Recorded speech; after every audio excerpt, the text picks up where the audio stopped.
Welcome, I'm Mercurial Mercenaries for another off-the-cuff viewers' comments video. Let's get straight into it. Jonathan Battiest on my Does Anyone Like Kiss video. And this is one of those videos where I like to say I try to choose provocative titles. I don't think that's particularly provocative. Does anyone like Kiss? It's a question. And I did a little series of videos at the time because I did own Dress to Kill, an early album by Kiss, when I was young, and I really liked it. And I know Kiss are one of those bands that get a lot of flack. They're seen as one of the most kind of commercial, product orientated. One of them's climbing up mountains, one of them's not, I don't know. And Gene Simmons himself is a bit of a plonker.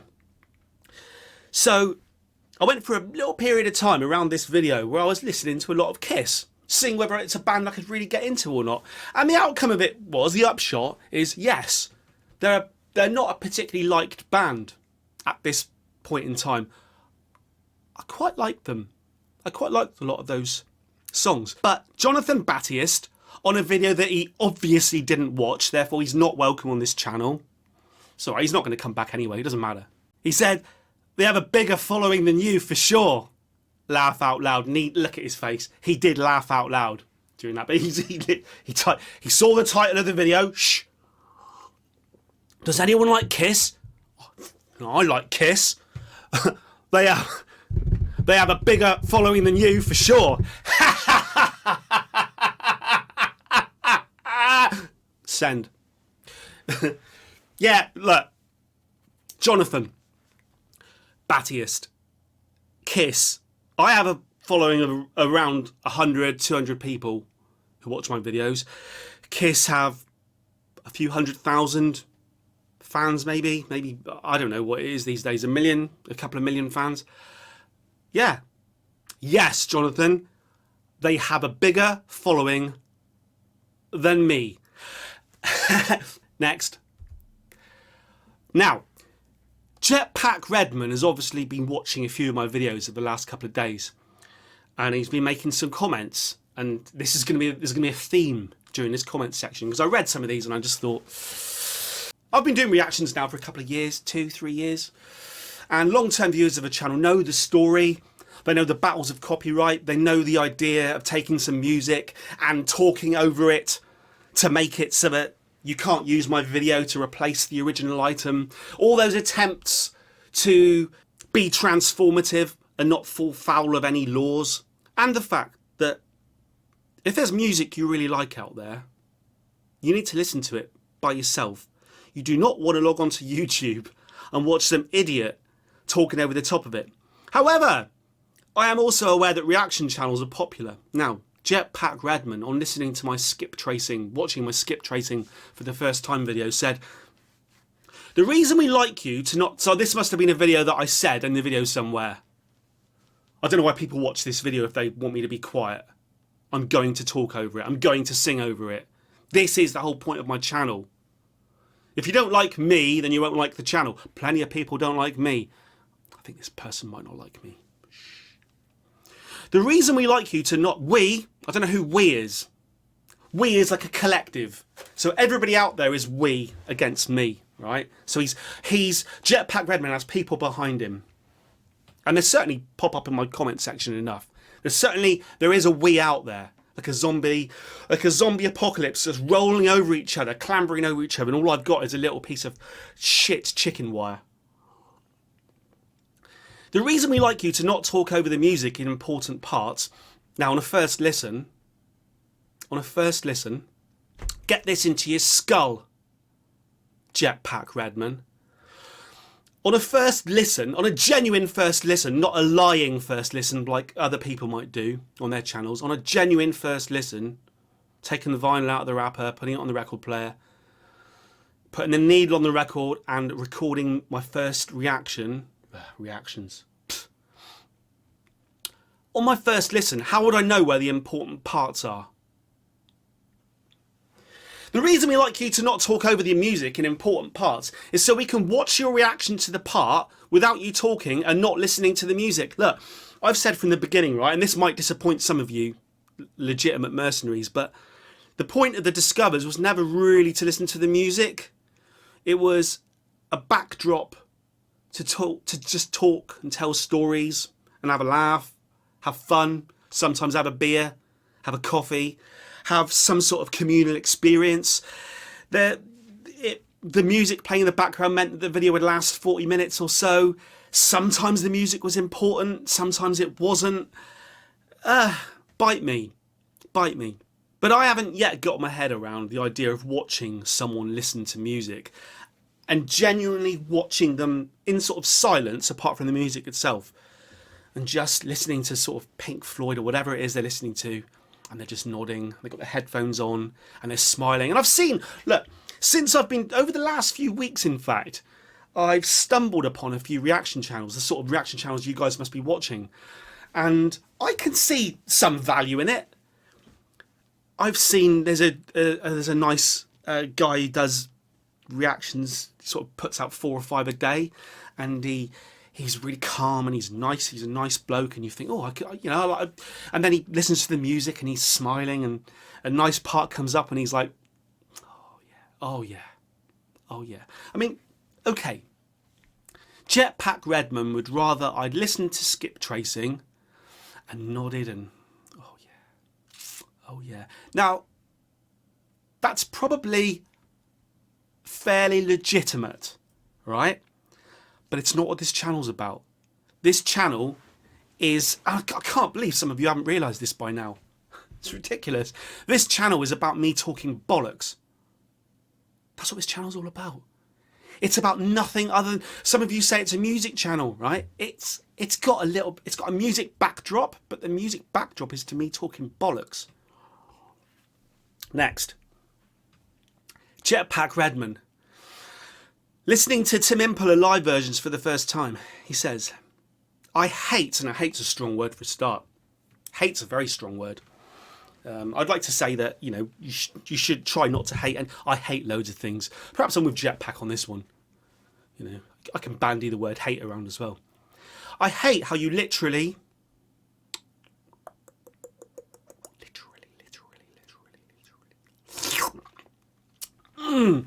I hate how you literally say the inspirations like they are what you were listening to instead of the actual band. Oh, this is an interesting one, isn't it? Because this is a genuine debate you can have about the idea of music, comments, music commentary, music reviews. Now, let's put the caveat in here. I am not a music reviewer, and I'm not doing music reviews. Right, let's get that one out of the way. Now, there's definitely a stream of thought, or a train of thought rather. Do that with your hand if you want. That's a lorry, isn't it? A truck. That says, if you're talking about music, try not to keep referencing other music. Try to come up with original and novel ways of describing what you're hearing. So rather than hearing a band that sounds just like Black Sabbath and saying, wow, this sounds like Black Sabbath, you don't do that. You say, oh, those guitars, the textures of those guitars are like freshly cut grass. This sound of those toms, the way the drummer's playing those toms is similar to how I imagine someone feeding coal into an old steam engine in like 1875 or whenever it was invented.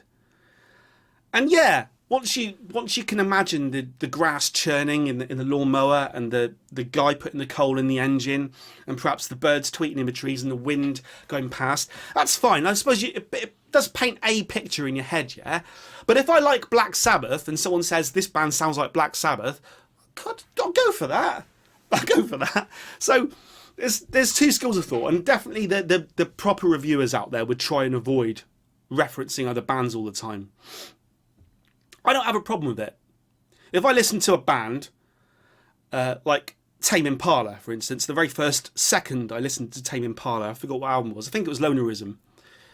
The very first thing that struck me was the singer sounds like John Lennon. And right? So it doesn't matter how my opinion might have changed since then. That original burst of thought was, wow, this is the Beatles. This is late 60s Beatles. totally John Lennon. Early 70s John Lennon, that kind of around the Imagine album. To not reference that fact, for me, would be a fib. And isn't it an easy way to get a point across? Now, the problem these days is we're all listening to the music together anyway. I'm kind of harking back to the written word, where you hadn't heard the music and you're simply reading, here's a new band from Australia. It sounds a bit like the Beatles. At least you've got a frame of reference to go, ooh, I like the Beatles. I might like Tame Impala. But anyway, Jetpack Redman hates how I literally say the inspirations like what I am listening to instead of the actual band. So I don't really understand what he means, and I don't need to understand because this is my channel and I don't need to understand anything that he writes. Next, on my OC's The Static God reaction, Jeff Roby says, I love the King Crimson and yes, on speed falling down a mountainside comparison. Jeff knows where I'm coming from. I've referenced 2 bands there, but I think I've done it in my own unique way. So I can't win, can I? I think Jeff Roby is more likely to be a Mercurial mercenary. Oh, Jetpack Redman. Don't worry, this is the last contribution from Jetpack Redman. Don't worry about it. Listening to Tame Impala in a speaker for the first time. You missed some damn good parts of the songs with your shenanigans. Tone it down a little, for Christ's sakes. It's an album to sit back and zone out to. Not on YouTube! Not on YouTube! Holy shit! You genuinely want to watch a video of someone sitting in a chair for 40 minutes like this, zoning out. Oh.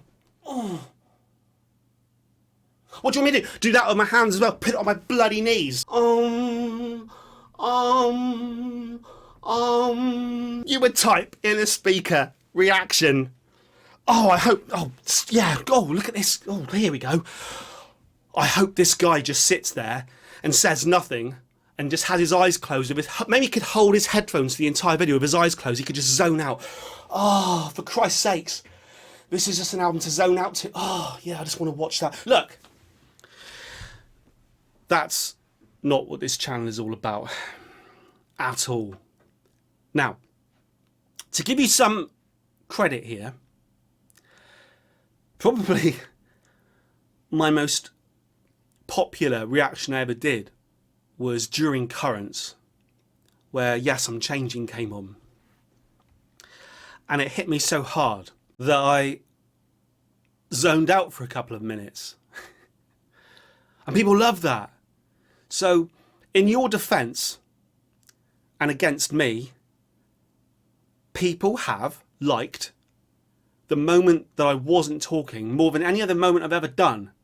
However, in my defense, the reason that people liked the one moment I stopped talking so much was because I was talking for the rest of every video that I've ever done. If I always not talked, then that wouldn't have been a moment.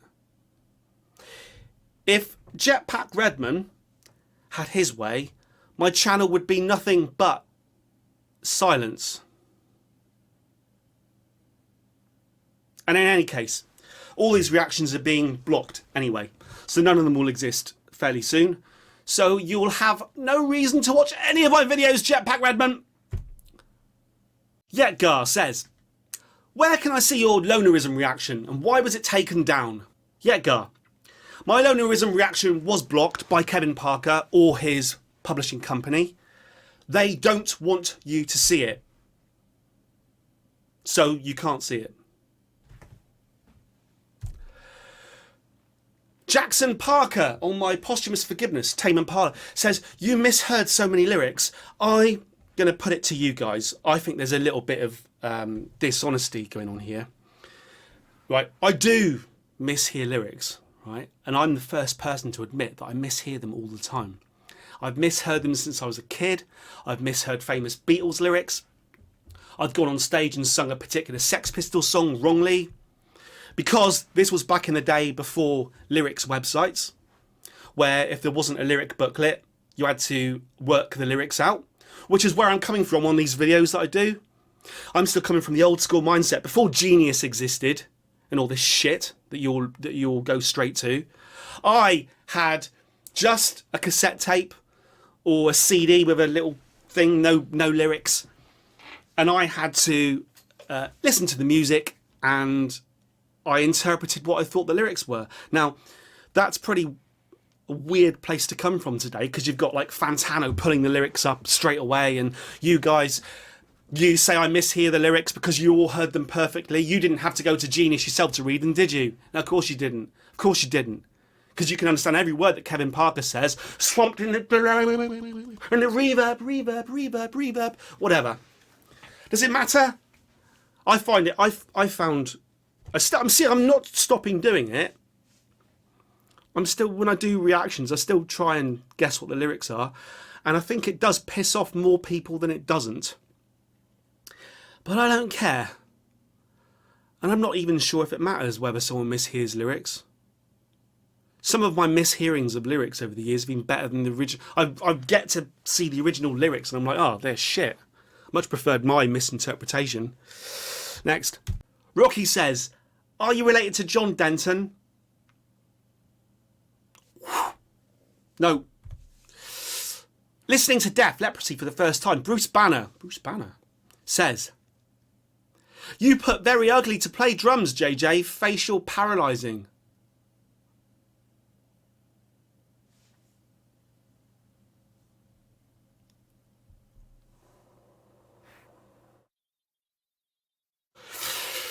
Ozzy versus Ronnie, the best Sabbath singer. The Futurer says, Ozzy was perfect for Sabbath. Dio is very talented, but his operatic style feels forced to me. Now, I know where you're coming from there. Dio was very sort of specific, and it was operatic, and he was made every effort to hit the notes. I've said before, probably in that video, that I think the Heaven and Hell album by Black Sabbath is superb, and Ronnie's performance on that is just something else. What a singer, one of the greatest.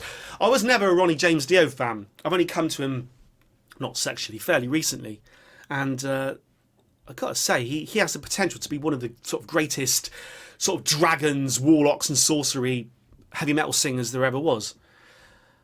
Yeah, I think Ozzy was perfect for Sabbath.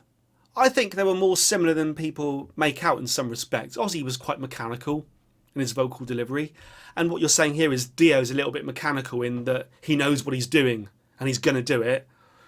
But we had a funny little discussion, didn't we, over Black Sabbath, and there was no arguing. I think we all agreed that they're both great singers, and I think the overall consensus was, yeah, Ozzy was perfect for Sabbath. I agree with that.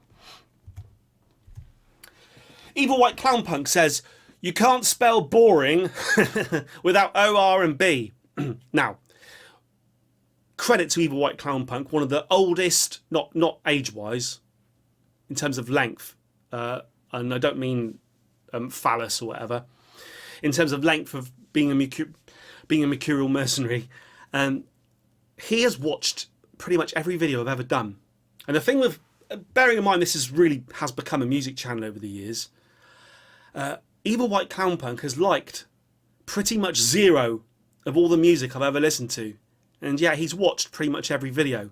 So the staying power of this guy is incredible. He's like Rocky in the ring. If Rocky was an Evil White Clown Punk and there was no boxing involved. So the poor guy listens to band after band, King Gizzard and Tim Impala, and he doesn't like any of them. But he's here. He's one of us, and he's here. And he says, Orb is to Sabbath what Greta Van Fleet is to Zeppelin. Yeah. And Greta Van Fleet got a lot of flack for sounding like Led Zeppelin, right? And I haven't heard similar about Orb, but I think it's because Orb aren't famous and Greta Van Fleet are. So I suppose the point of bringing a comment up here really is, does it matter? And this is a genuine question. And I don't know what the answer is. Does it matter if you are so influenced by another band or an artist that you end up mimicking them or sounding like a modern day version of them. Now, I thought it did matter a little bit with Greta Van Fleet that I interpreted what they were doing as trying to sound exactly like Led Zeppelin. So does it matter with Orb? Because they did sound a lot like Sabbath. Does it matter if a band rips another band off? My first reaction to Tame Impala was, this guy is trying to sound like John Lennon. The fans don't seem to mind. I don't see a lot of people going, oh, Tame Impala is shit because the singer's ripping off John Lennon. It's almost like once you get past a certain point with a band or an artist, you kind of forget the influences. You forget your initial reaction was, wow, John Lennon. And it just becomes, oh yeah, it sounds like Kevin Parker. And I suppose the Greta Van Fleet fans get to a point where, no, they can't even hear Led Zeppelin anymore. They hear Greta Van Fleet. And the Orb fans must get to the point where they hear the Orb. Sorry, Orb. It's like when I used to listen to Oasis. The first couple of albums, great, definitely, maybe, especially. And What's the Story, Morning Glory. And you could listen to them, it sounded fresh, it sounded vital. And then the naysayers would say, oh, it sounds just like the Beatles.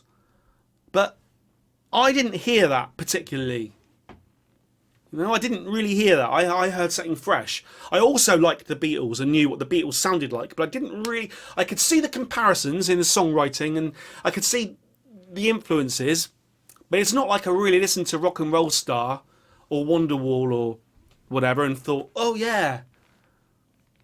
Or the Stones, you know, you'd have someone say, oh, the Blur of the Beatles, and I forgot which way around it was now, in the Blur Oasis thing. One of them was, I think it was Blur of the Beatles. Beatle Bun, what you done?